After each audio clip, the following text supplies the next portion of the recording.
Bienvenue à tous. Une fois de plus, il s'agit d'une discussion sur les produits de base, alors prenez le temps de lire cette clause de non-responsabilité. Pour rappel, je ne suis pas un CT et je ne suis pas un conseiller en commerce de matières premières agréées.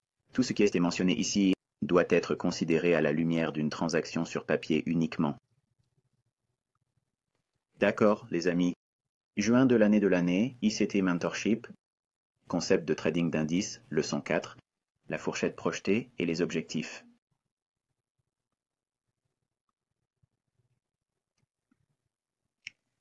Avant d'entrer dans le vif du sujet, je vous rappelle que la négociation indicielle peut être, comme toute autre chose, trop compliquée ou simplifiée, et les conversations que nous allons avoir ici, je veux que vous compreniez que c'est ainsi que j'ai interprété, depuis plus de 20 ans, les mouvements internes du fonctionnement des indices et de leur fonctionnement au jour le jour. Et intrajournalière, il y aura des écarts par rapport à s'écarteront de ces idées, ce qui ne nous aideront en aucune façon, mais ce sont mes classifications. Classifications ou comment j'interprète la façon dont la fourchette journalière devrait remplir pour les indices et le trading d'indices. Le premier est un rapprochement sur 2 séances, et la vue est typiquement avec les flux d'ordre quotidien et à 4 heures. Le flux d'ordre institutionnel devrait être haussier. La tendance du matin ou la session du matin, de l'après-midi, on assiste généralement à un retour à un réseau d'escompte, puis les prix se redressent.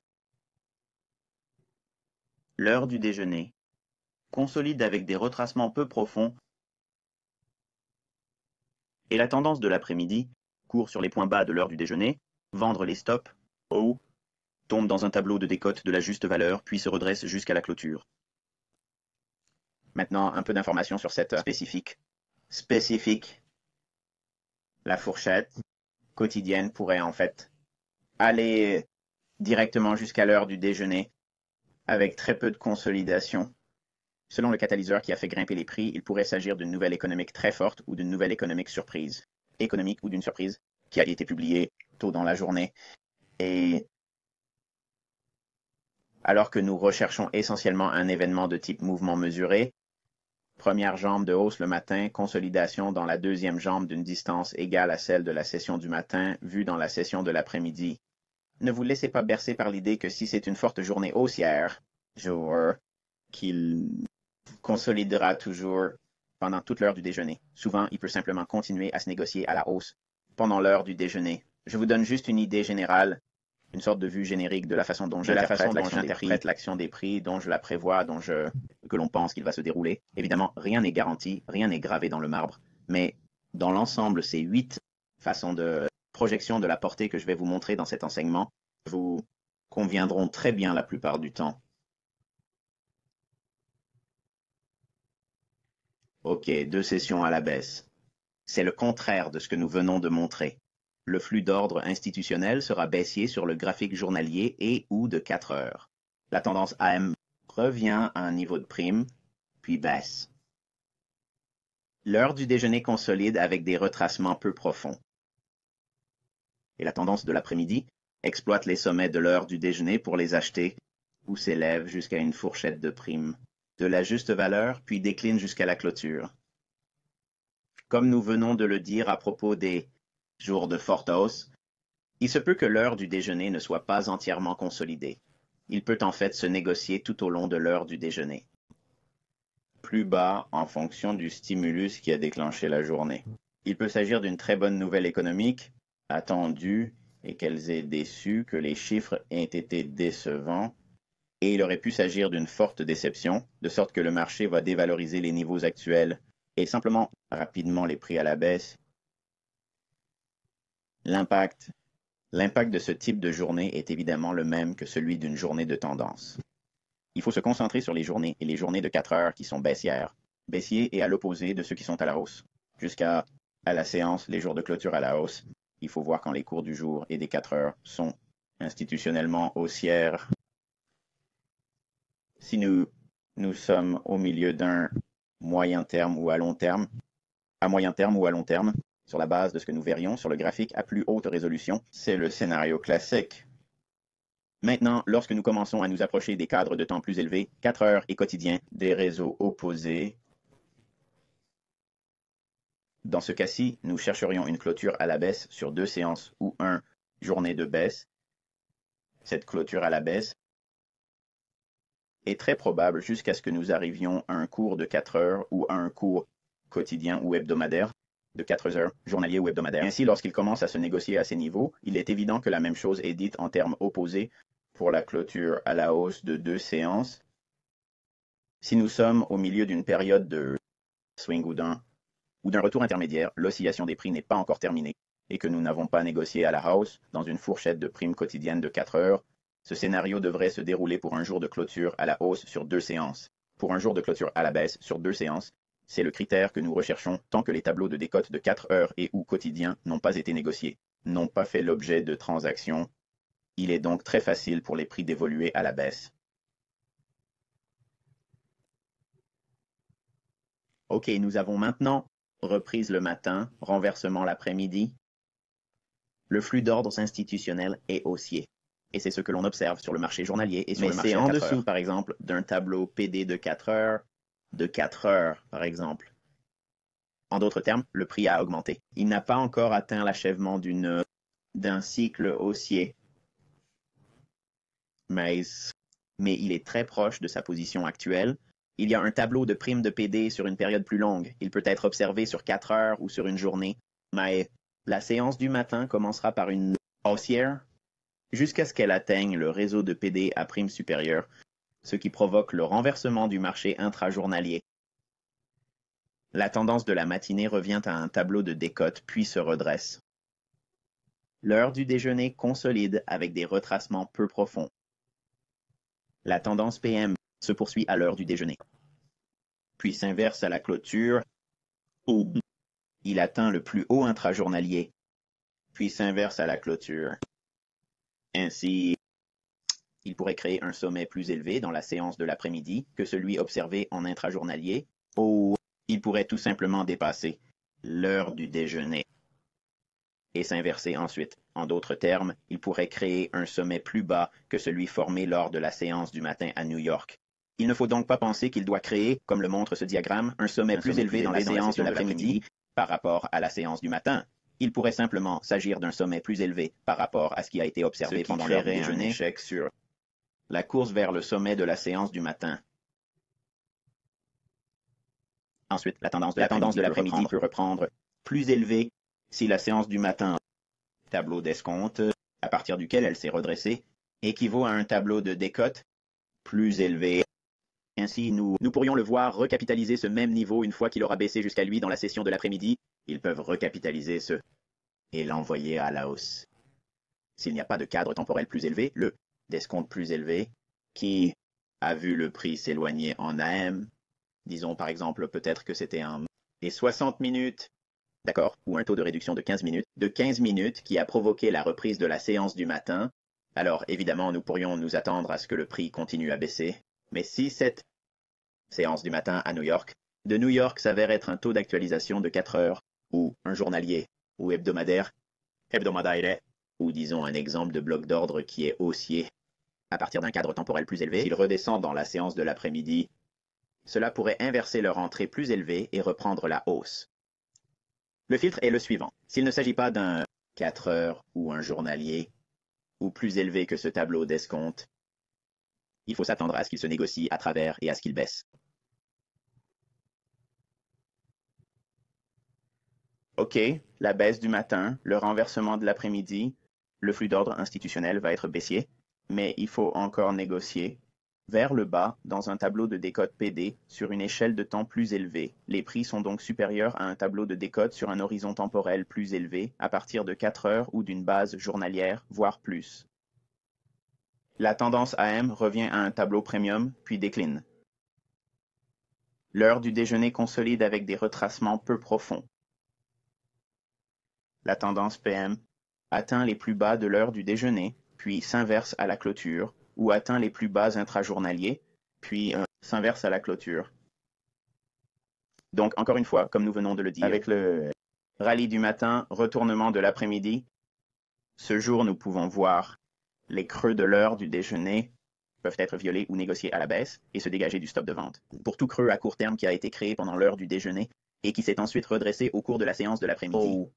Si l'on prend la séance de l'après-midi, comme on le voit ici, on sort du creux formé lors de la séance de l'avant-midi à New York, puis s'inverse et se négocie à la hausse. La tendance de l'après-midi peut reprendre à la baisse si le tableau des primes de la séance du matin est égal à un tableau des primes d'un cadre temporel plus élevé. Ainsi, tout ce que nous venons de mentionner pour un renversement du rallye AMPM en relation avec ce que peut être le tableau de primes supérieur si le tableau de primes de la séance du matin qu'il atteint et dont il se sépare, si cela équivaut à un cadre de temps plus élevé, journalier, hebdomadaire, cadre temporel 4 heures, etc., 4 heures par jour, par semaine ou par mois, ou mensuel. Il peut y revenir dans la séance de l'après-midi pour recapitaliser ce même niveau, puis redescendre plus bas et reprendre plus bas. Si ce n'est pas le cas et que nous ne voyons pas ce niveau de prime, il peut revenir en après-midi pour recapitaliser ce même niveau, que la séance du matin à New York a permis avant qu'il ne redescende. Alors on peut s'attendre à ce que le prix continue à traverser et qu'il tente d'atteindre un niveau plus élevé. Consolidation reprise du matin, baisse de l'après-midi. Le flux d'ordre institutionnel sera neutre ou ne sera pas clair pour vous. Donc, si vous vous demandez quel est le flux d'ordre institutionnel pour un jour de marché donné, vous pouvez vous attendre à ce qu'il soit neutre ou qu'il ne soit pas clair pour vous. Jour de marché particulier, et qu'il n'est pas évident de savoir où nous nous situons par rapport à la prime ou à la décote sur le marché quotidien ou sur le marché des actions, il y a de fortes chances que nous assistions à un scénario envisager un scénario s'il n'y a pas de nouvelles à fort impact ou à impact moyen attendu pendant l'heure de 10 heures ou plus tard dans la journée, dans l'après-midi. Donc, s'il n'y a pas de véritable moteur de marché, vous pouvez vous attendre à ce qu'une fourchette projetée particulière se déploie. La tendance AM, Sierra. La tendance de l'AM va se manifester par un retour à un tableau de décote puis par une remontée des prix. Ou après la première heure, ou la fourchette d'ouverture, ou l'expansion vers le haut à partir de l'équilibre pour exécuter les stops d'achat de Londres, ou il peut s'agir de sommets intrajournaliers pour les stops d'achat. Au moment de l'enregistrement, il s'agit de la fourchette projetée que j'ai utilisée pour le 22 juin 2017 pour le marché SPOS, où j'ai vendu à découvert à Dow et j'attends que le prix se négocie à la baisse ou de vendre des actions à un prix inférieur à celui du marché. Voici donc la fourchette projetée que j'ai utilisée pour un exemple de transaction en direct. Vous pouvez donc voir comment j'ai formulé l'idée et comment je l'ai utilisée en temps réel aujourd'hui pour votre apprentissage. L'heure de lancement consolide avec des retracements peu profonds. Tendance PM. Le jeune homme court sur les hauteurs à l'heure du déjeuner, puis se dirige vers les stops de vente du jour, les stops de vente intrajournaliers.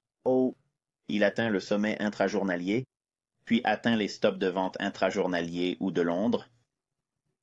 Maintenant, évidemment, quels sont les critères? Comment savoir lequel qu'il va faire? En d'autres termes, va-t-il se contenter d'atteindre les sommets atteints à l'heure du déjeuner ou va-t-il atteindre le sommet intrajournalier? Cela dépend de ce qui est un réseau de primes. En d'autres termes, s'il y a un cadre temporel plus élevé que la session AM a atteint, il est probable qu'il ne remontera pas parce qu'il a déjà défendu ce niveau.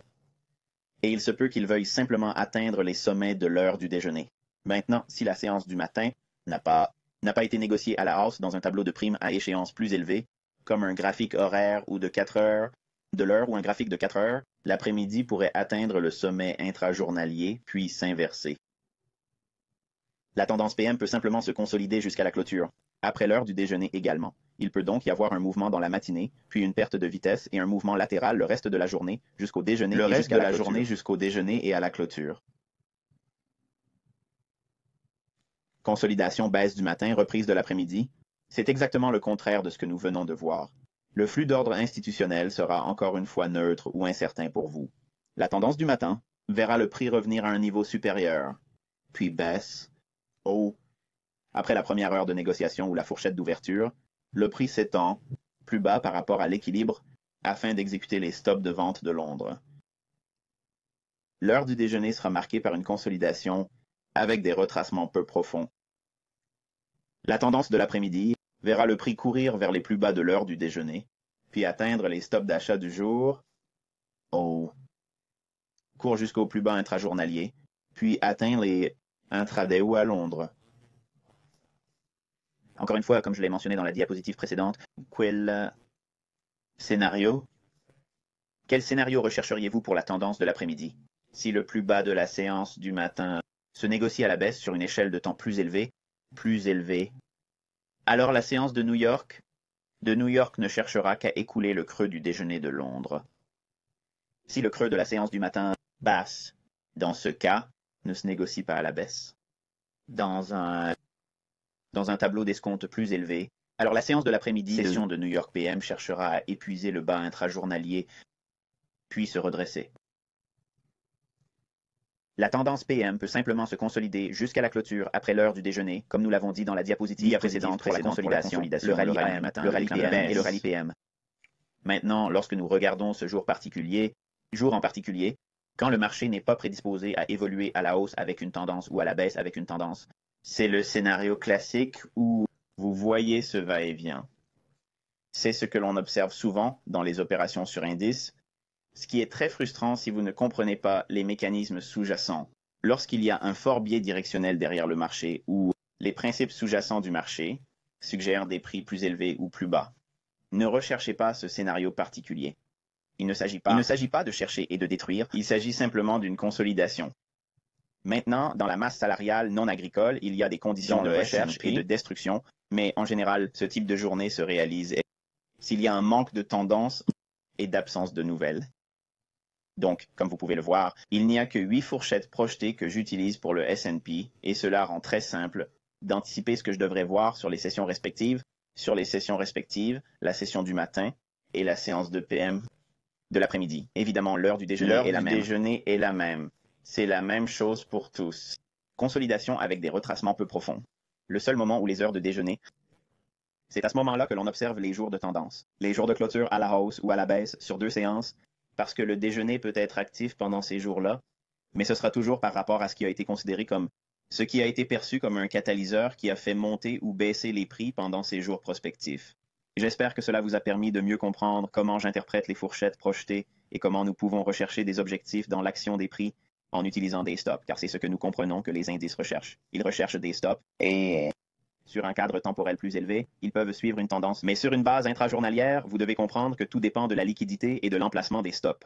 C'est un marché de traders et donc les traders vont chasser les stops de façon prédominante. Et jusqu'à la prochaine leçon, je vous souhaite bonne chance et de bonnes affaires.